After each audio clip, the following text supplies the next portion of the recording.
All right, I'm here with Brandon Johnson. How you doing, Brandon? I'm doing pretty good. How about yourself? Doing pretty good. Can you just briefly introduce yourself for people that don't know you?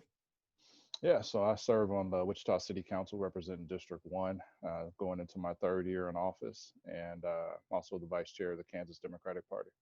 Awesome.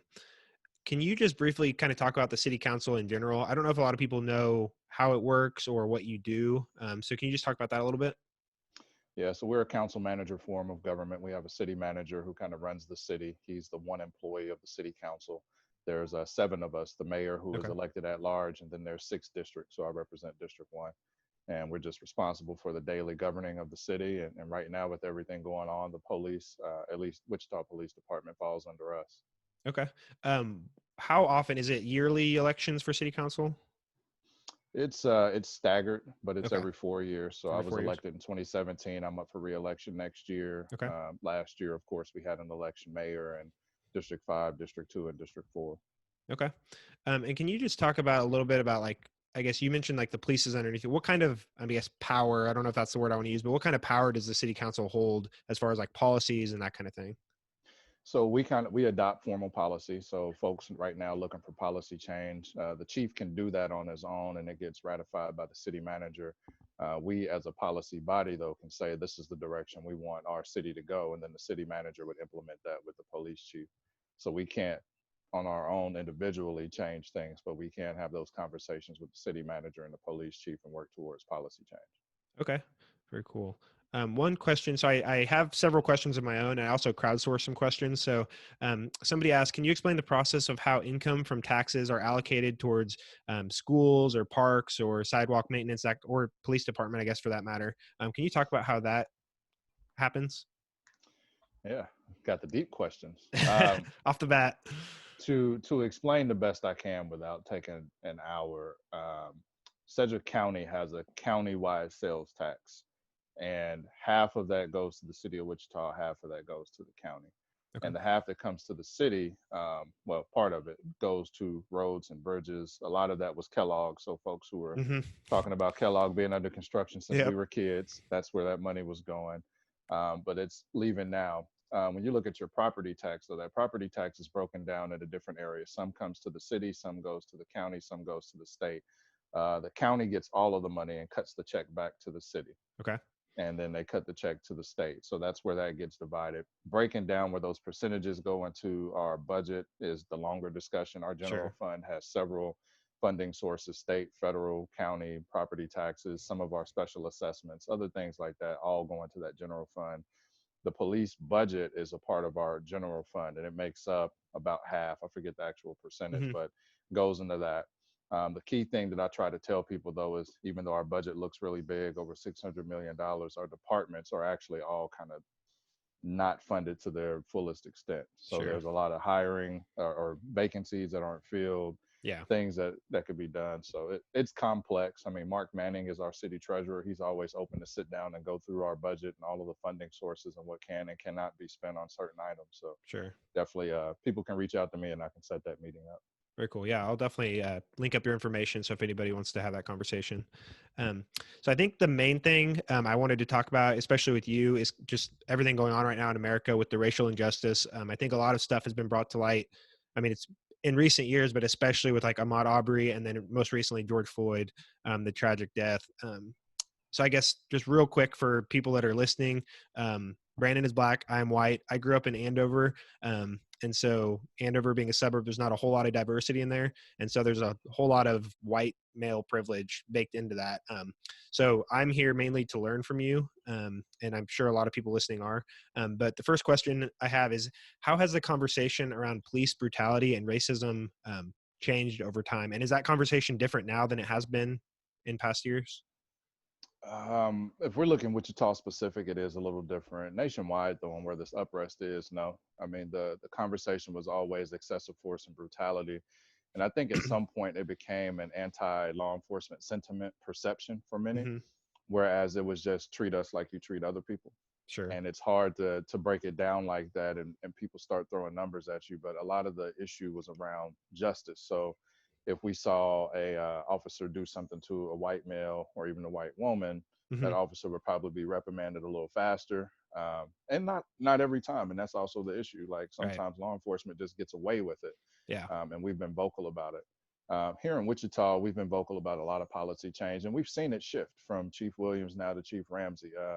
That's not saying we're perfect. We still have our issues, but the way we engage, the policies have changed. Gang file policy has changed. The chief is supporting more training and getting better training for our officers. So all of those things are happening. We're on the road to improvement. So a lot of our issues right now, aside from some of the families who've lost someone to our police department, has been around what does harassment look like? How can we Hmm. better police? How can we not harass and write tickets for little things? How can we focus on the real issues in the community?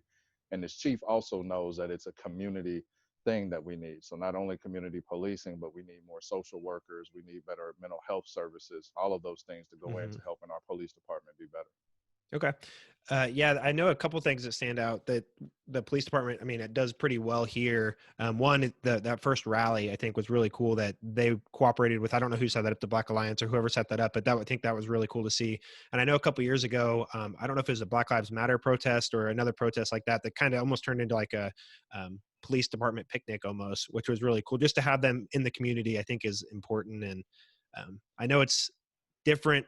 Wichita's a different scale than kind of what some of the country scene, but I know one thing people kind of bring up is it just a few bad apples versus the whole force?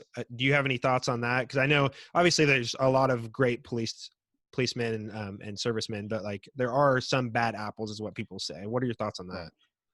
Well, actually, let me give you two things. So you brought up the barbecue that happened, the First Steps barbecue. So before I was on city council, I'm a community activist. I still am. Hmm. And that was organized by AJ Bohannon, Dewan Wash, myself, Chief Ramsey, and Pastor Herman Hicks. And we all sat down and kind of came to the agreement for that. What was lost in that whole message, everyone was really happy to see the unity and the basketball playing and the music and the food. But the focus of the barbecue was none of that. It was actually policy change. And so Okay. the chief, the sheriff, the mayor at the time came out and they stood in front of, it was about 400 people that surrounded them. Hmm. Altogether, there was 3 or 4 thousand people at McAdams, but there was about 400 or so people that surrounded. And for 90 minutes, it was a Q&A and commitments. So policy change was committing to crisis intervention training. Well, the chief committed to that, and we're seeing it increase with our officers. The chief committed to supporting a special prosecutor in police excessive force for shootings. We weren't able to get that bill passed because the legislature isn't bold enough to do it yet. So what he did was work out an agreement with the sheriff's department. So if WPD is involved in excessive force or shooting, the sheriff's department will investigate. Okay. He also committed to making improvements in the gang file. That message was lost. So that was all about policy change and kind of what I was talking about earlier. Sure. Yeah. Because I Um, think I just saw it on the news or wherever, and I think that's what came across rather than the main point. When right. did Chief Ramsey? When was he instated? 2016. All of Okay. that happened his first year. Okay. Yeah. Yeah. I think people will be happy to hear that there are some of those policies in Wichita, as far as like extra investigations and stuff with excessive force and that kind of thing. I think people will be happy to hear that. 'Cause I didn't know there's an emphasis on that right now. Oh yeah, yeah. I mean, there was a lot of policy change that came out of that, and he continued to make commitments, and that was why people like him. Is he said, okay, we have an issue, let's fix that, and let's keep moving. Hmm. And we've continued to see him try to shift the narrative around there. There was an issue of over policing in Northeast Wichita. He looked at, all right, let's go ahead and focus on things that need to be focused on, but at the same time, let's not harass folks. So if you're Sure. investigating a house, focus on that house, not everybody going up and down the block. Yeah, absolutely. How has your experience with racism been? I guess real quick, are you from Wichita originally, or did you grow up Yep, here? Okay. born and raised. Okay. So what has your experience been with racism here in Wichita? I think I've seen it at every level. First Yeah. time I really noticed it, I think, was first grade. I was in class, and in first grade, just spelling cat and dog and all of that stuff. My grandmother has a master's and was a nurse, so I was kind of a little past that. She made sure of that. So Hmm. when we get in class, I'd always have my hand up. I knew all the answers, and I had a white teacher who just wouldn't call on me or would tell me things were wrong, and I was confused by that, and finally figured out that there was an issue. My mom had to break it down that I was a smart young black kid, Yeah. and that's not always accepted. And so I began to see it then. I saw it in school in various grade. Well, third through fifth grade, I was at Buckner. I had diverse Hmm. teachers. We had a black principal, so I didn't really experience anything at Buckner. When I went to Jordan, I had a Spanish teacher. Hmm. I had a 90, I think it was a 92% in that class. Every assignment I had was an A. Yeah. Figured all of this stuff out, and I had my report card, and I had an F. And I tried to figure out, why do I have an F? And I went and told the teacher that's not true, and she said it Hmm. was. And then my mom had to come up there, and we handed out all the assignments because she kept them all, Right. and said, okay, so how does my son get an F with all of these A's? So they went back and fixed it, and the teacher, I think, got reprimanded. But that was that. I got arrested at 19. And the racial profiling piece of that was, it was assumed because I was wearing black jeans and a black and gray shirt that I was in a gang, and I was calling out brutality. And they basically told me if I didn't shut up, it would happen to me. Well, I didn't, and it did happen to me. And I Wow. began to wonder, Wow. would this happen to somebody else who was doing that? And the attorney I had became a judge later, and he told me that day, he said, you're black, you called out something that they wanted you to shut your mouth. And if you fight this, they're going to harass you. Well, that was the same narrative I was hearing from my friends about being harassed by WPD. And it was the black ones, because I'd have white friends I'd ride with, and they curse an officer out if they got pulled over. Right. And it was just, hey, calm down, go home, chill out. Right. But when it was us, it wasn't that same type of deal. It was get out of the vehicle, what's going on, you guys doing drugs. So you start to see those types of things. And that's just a few instances. That's Right. not walking around. I did an experiment at the mall when I was 21. So I like to Hmm. wear my normal jeans and my polos, and I would go to the mall, and I would see older white folks kind of avoid me and kind of stay away, and or clench their purse. Right. And so I'd go home, because I was a professional. I'd go home and put my suit on, and I'd come back to the mall within 20 minutes. So I'd see Yeah. the same people, and I'd get the kind of cautious, but a smile or a wave. So it's okay to be black when you have on a suit and tie, but when you're wearing a polo and jeans, you're scary for whatever reason. And I've done that a couple times over the Wow. years just to see. That's interesting. Did you ever share the results of that experiment with people in any aspect? No, at the time, I just did it to see. It wasn't Yeah. to prove a point to them or ask Sure. them why. And I think I was too young at the time to really go there. I just noticed it. Yeah. If I was to do it now, I might. But even then, I just know racism is there, so it's not always Right. worth it for me to walk up to you and say, "Hey, you didn't talk to me when I was wearing this, but now Right. I'm wearing this, and now you're saying hi." Right. So did a lot of these experiences, I'm assuming, helped lead you to want to be on the city council then? No, I never wanted to be in public office. Dr. King is an idol of mine, Hmm. a hero, and he changed the world without ever holding office. And that was one of the things that was in my head was, I don't necessarily want to govern. I want to make sure that these types of things don't happen, to continue to happen to people as they were back then. Although it's gotten better, it's still there. How can we continue to improve that? And it was that activism that had other people continue to urge me to think about running for office. And I'd say no, felt like I was too young. And then finally, the right people said it. And I said, all right, I'll think about it. Yeah. And I was 29 when I announced, so it was still kind of young. Yeah. But I got more support than I thought. And I think that just came from the years of activism. And then when 2017 came around, we made a bigger announcement, and now I'm here. But this was something I would have said some years ago. Nope, never be in Yeah. office. Not, don't want to. Just want to work in the private sector somewhere. Yeah, for sure. And I don't know if, I mean, it is kind of early because next year's reelection, but are you planning on running again? Oh yeah, yeah. Cool. We Okay. just started talking about that with the team, trying to reassemble everybody. Yeah, for sure. Um, Let me just see. I had a few other questions that a little more detailed that some people offered up. Um, I guess one question is, are there, besides kind of the stuff you mentioned, are there any, or what racial issues specific to Wichita are the most prevalent, and what could be done to help make a change to those?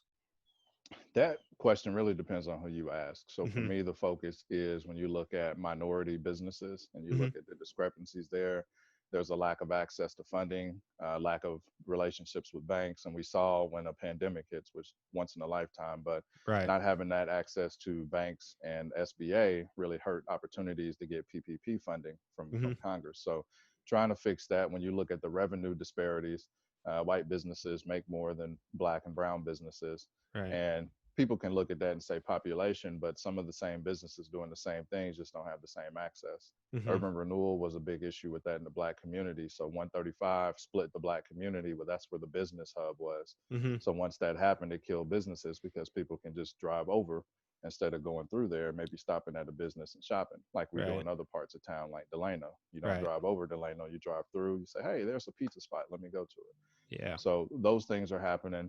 That's a really big discrepancy. There's health disparities. When you look at 67214, the highest asthma rates in Wichita, well, you think about the highway being there, all those gases coming off in the community, Mm-hmm. food deserts, lack of access to fresh produce. You have all of these health disparities building up in one area, and we don't focus enough efforts in that area as well. When you look at spending, government spending, part of my campaign was talking about the lack of spending in Black and brown communities and lower income communities. So it went bigger than race at that point, and making sure that it's equitable, and not in the sense of every council district should get the same, but thinking Mm-hmm. about east, west, and downtown that had all this investment, both private and public. What about these core areas that really need that infrastructure investment, infrastructure improvements, and improved parks and things like that? Mm-hmm. So there's discrepancies in different areas. My focus is the things I just talked about to make sure that we have that equitable spending model so we can get more investment in the areas, dealing with those health disparities, trying to get grocery stores, and then trying to empower minority-owned businesses and Black-owned businesses. Because again, I just believe if you focus on where you have weak links and Mm-hmm. you strengthen those, you strengthen everything. Yeah. Geographically, is there what is District 1 that you cover? District One's pretty big, so there's some squiggly lines. So I'll just give you the main streets. Mm-hmm. But 53rd Street to the north. Mm-hmm. The western border, for the most part, is 135. Mm-hmm. Once you get down to about 17th Street or 19th Street, you go down to Washington, Mm-hmm. and then Washington down to Douglas, everything between Douglas and Kellogg at Washington down to the Rivers, District 1. Okay. And then going out south, you go down to Mount Vernon. Mm-hmm. And then and the eastern border is where it's tricky. So there's Hillside for a part, Mm-hmm. and then at Kellogg it goes up to Woodline, Mm-hmm. and then there's Woodline going around Eastboro, and then when you get to about between 21st and 29th Street, it edges towards Rock Road, Okay. and then Rock Road all the way out to Bel Air, and it Sure. circles Bel Air to 53rd Street. Okay. Yeah, I was kind of curious on that. One question we had was, are there any policies that we could implement, which I think it might help? I mean, it all ties together, but the businesses and everything, but specifically to curb against what somebody called white flight, and kind of the natural separation of races into like Black neighborhoods and white neighborhoods. Is there any type of policy that could implement to help something like that? That's a really good question. That's something that we might have to look into to see. Only thing I could think of is you kind of get into that whole, and it's not negative, just your freedom to live where Yeah. you want to. Right. So if people move into your neighborhood and you want to move out, no, it's something to look at pattern wise. And I also experienced that. My mother and I moved into a neighborhood back in '95. Mm-hmm. This actual house we're in right now, and the neighborhood was pretty much white except for us and one other neighbor. Mm-hmm. And over about 10 years, it became more people of color here, so Black and brown. Mm-hmm. And haven't figured out why. I mean, we kept our yard up and everything. The street was nice and clean. Nothing changed. We weren't out with loud music or anything. We Yeah. just noticed people leaving. Sure. Are there any, I guess, what are some possible hindrances to positive change for minority communities? Is it like resources, money, volunteers? Somebody was asking that. And has there been any efforts to seek assistance from like private charitable organizations like churches or anything like that? Yeah. All of those things are needed. A Mm-hmm. lot of the issue, though, becomes just this opposition to say that we're looking for handouts and that Sure. we don't have issues. And when we try to break it down, it's, well, you're free. We've had a Black president. You're not oppressed. You can Yeah. do what you want. And it's like, okay, we hear you. That's not true, but we hear you at the same time. Historically, we're playing catch up. We're Yeah. playing catch up from redlining. We're playing catch up from the New Deal, which excluded Black folks. And that started to build generational wealth. And people haven't been able to really comprehend that a poor white person and a Black person, the poor white person still has more privilege than this Black person. Mm-hmm. If you had to go, I guess, benefit of the doubt, that white person would likely get the benefit of the doubt over the Right. Black person. So The hardest part is just talking through that. And then once you get through that, then people begin to understand some of the other things. But yes, we need help from churches. But even with our churches, sometimes they don't have the most funding. They're not Hmm. the most connected. I Right. think the biggest church we have that's black is St. Mark United Methodist Church, but that doesn't compare to a Central Christian Church, which is Hmm. huge on 29th and Woodlawn or Rock Road. So Hmm. you just start looking at those things, and there's different disparities. But grants come in, federal funding. CDBG should be going to lower income areas and communities of color, and trying to make sure those investments happen. But the true thing to lift everybody up is just financial empowerment. And again, it's not like the handout, but it's making sure that renters have access to funding to buy a home instead of renting. I Hmm. can take you through areas of District 1 where you have people renting a house that's falling apart, but because of their credit or some type of issue in their background, they don't qualify for a loan, or their debt to equity ratio is off. Right. But Habitat for Humanity can build a house for you, and you might pay $530 a month to own that house, but you're renting a piece of garbage for $750. Right. But because of lack of access to funding, you can't own a house, which then is something you can borrow against later, like everyone else. So Right. there's a lot of complex issues there that we need to work through. But really, it's just setting people up to have that hand up Hmm. and not to hand out. We're not saying give everybody $50,000, but it's how can I empower you to have things that you can borrow against later or pass down to your kids. Understand what life insurance is. A lot of folks got to start because a parent passed and they was able to get 25 to $50,000 where they could use that to start a business or Hmm. at least stay afloat. So it's those types of things that are necessary. Yeah, absolutely. Um, one thing I wanted to talk about. So at the rally, you mentioned you kind of had a challenge for everybody, and a quote that stuck in my mind was, "This rally is great. It's a good step, but you're sick of having to go to these rallies under those circumstances." But one of your quotes was, "But we still have work to do." And so I guess actionable items or actionable steps, not just for the Black community, but for the white community or I guess non-Black allies. What are some actionable steps we could take? Because I think sometimes we're afraid to ask what those steps are, how to help, or maybe we want to help, but we're not vocal about it. What are some of those steps? So there's a few things. I'll start with the politics. So we take the partisanship out of it. Doesn't matter if you're Democrat or Republican. If these are issues you care about, you talk to the people that represent you and the folks running to represent you. Hmm. And let's say you want to see a hate crime bill because we don't have one in Kansas. Well, you would ask that person, whoever they are, I want to see hate crime legislation. Is that something you'll stand with? And you get firm with them and say, if you don't support this type of item, I won't vote for you, even Sure. if it's your favorite person. So I tell people, let's use me. If it's something that we need to do and I say no, then I shouldn't get your vote. Right. And it to me, it's that simple. And having those conversations, and if they need the education around that, then talking to them about your experience and why you care and why you're passionate, and seeing where they are. The other challenge is anybody running for the state legislature right now who's already an incumbent, so Hmm. a rep or a senator, they're all up for reelection. They have the ability to pre-file legislation this year right now. They don't have to be in session.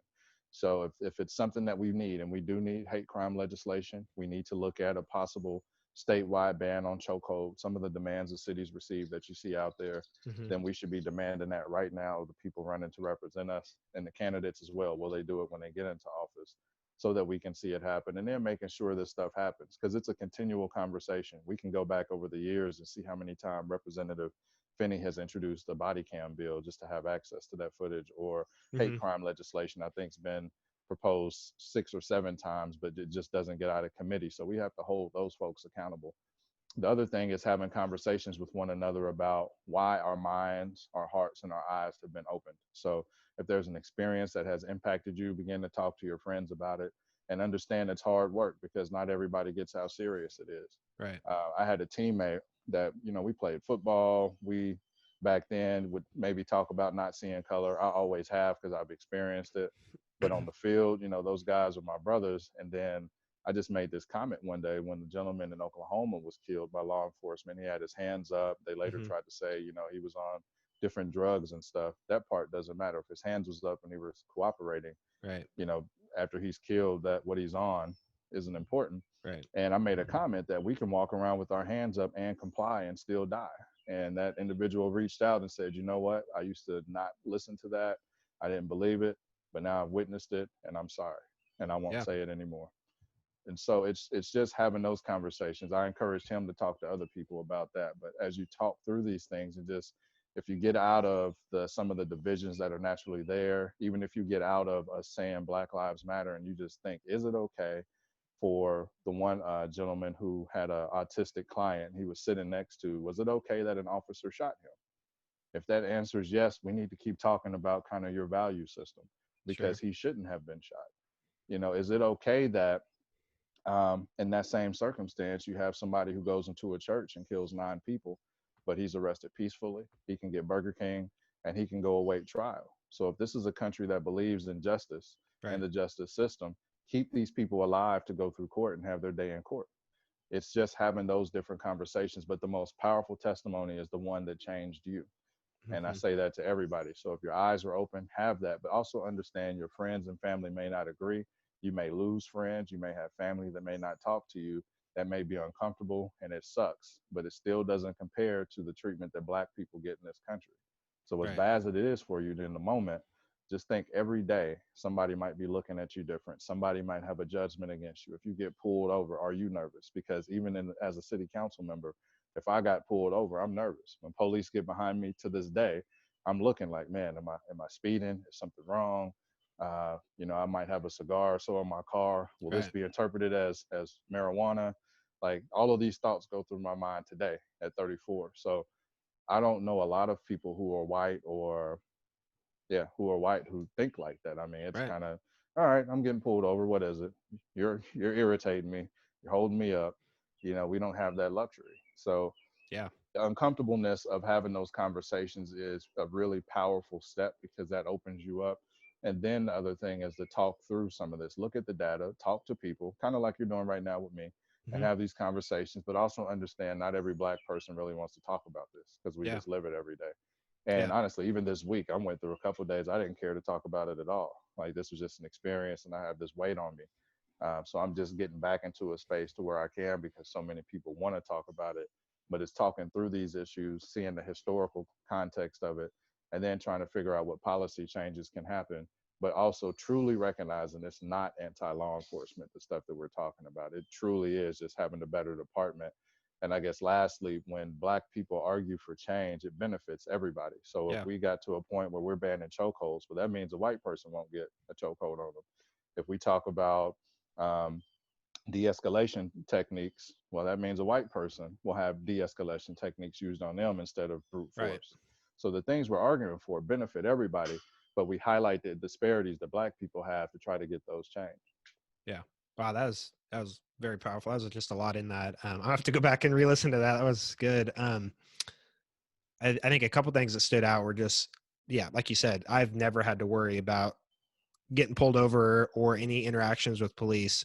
And I think that's, again, just some of that white privilege that we don't even have to deal with it. And then another point was, like you said, you're getting kind of worn out from some of these conversations, which I think is good that people are reaching out to you to have these conversations. But I've heard other people say too, it's exhausting and it's almost, I don't know if annoying's the word, but that white people have the privilege to educate themselves about this rather than you who've had to live this for 34 years. And I think, Yeah.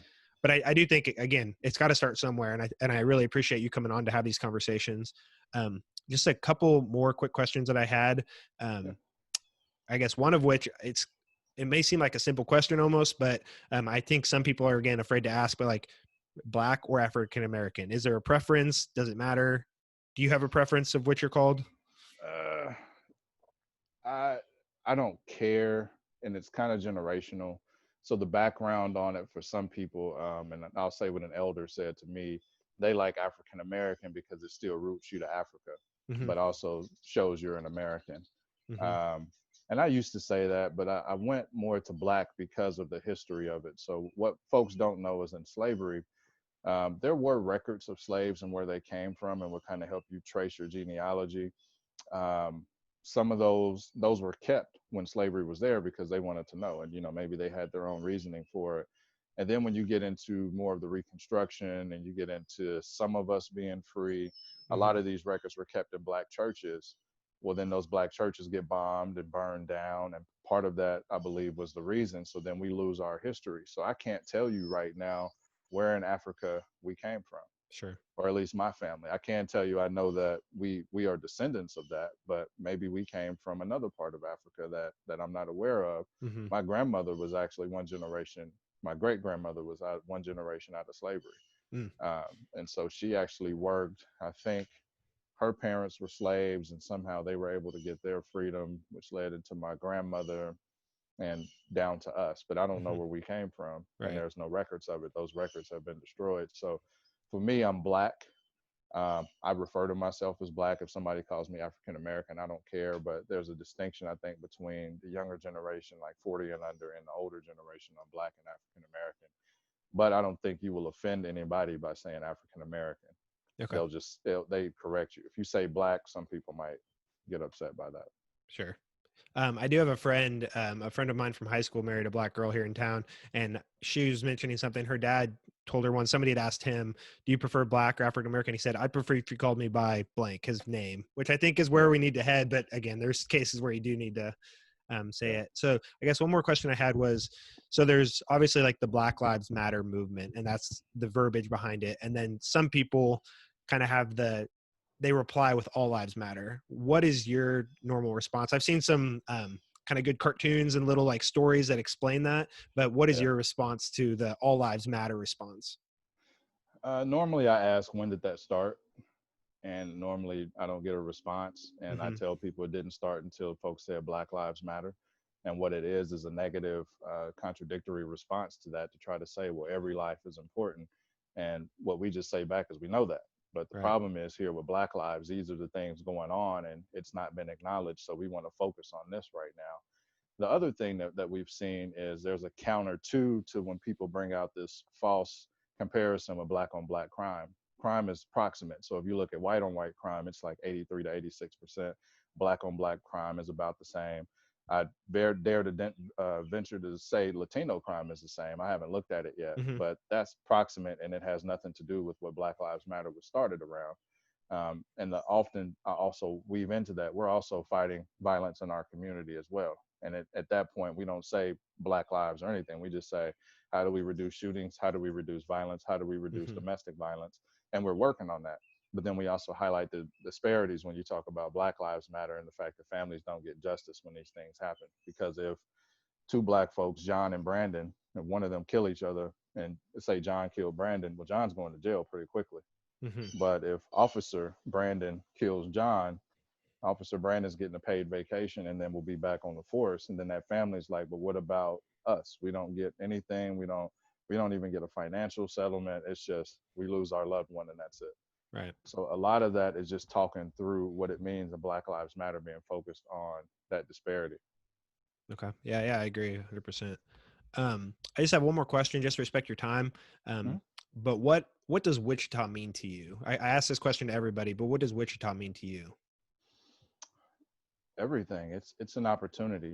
I had a chance to leave a couple times, once for college, and then another time I just considered, maybe I should leave Wichita. I didn't see opportunity for myself or people of color. I didn't see any real upward mobility here. Friends of mine left, and I was making, I think, 22,000 a year at the time. I had a friend leave and started making 100,000 pretty quickly. So we need to look at one, how we can, I guess, spread that opportunity to everywhere. Mm-hmm. But to me, Wichita is that. So I see a chance that we can actually mold that here. Yeah. And I think that it's more tangible than it has been in the past. I think we're on the cusp of doing some really great things.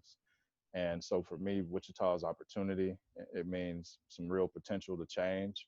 And I think Mm-hmm. Wichita can lead the country, because even like we did with the barbecue, even though it wasn't the right narrative, we led. That made nationwide news that we sat down and talked together. The thing that was missed out was just the policy change. So Yeah. to me, Wichita is opportunity right now. Yeah. I agree. Where can people find you? Social media? You're on Twitter. Where are you active on social media? People can get in contact with you. Yeah, Twitter is at B Johnson ICT. Instagram is at B Johnson ICT. Facebook, my public page is facebook.com/Johnson for Wichita. If you're Mm-hmm. on there, you can just look up Councilman Brandon Johnson. Mm-hmm. And my private page, or my personal page, is open as well. But I'm at my friend capacity on there, and that's just Brandon J. Johnson. But yeah, I'm on all of those. I'm on LinkedIn as well. I can't remember my LinkedIn name, but just look up Brandon Sure. Johnson. I'll pop up. Yeah, and I will definitely share all that stuff. If anyone wants to reach out to you and has questions, I'll point them towards you. I hope this opens some eyes in Wichita and helps educate some people on where they can get started. But really appreciate you coming on and having the conversation. Yeah, thank you. And I'm happy to come back again. Probably busy over the next 2 weeks trying to respond to these protests. But once we get through this and start trying to get some tangibles together, definitely come back and we can keep this conversation going. Absolutely, I'd love to, man. Have a good one, and I thanks again. All right. Thank you. You too.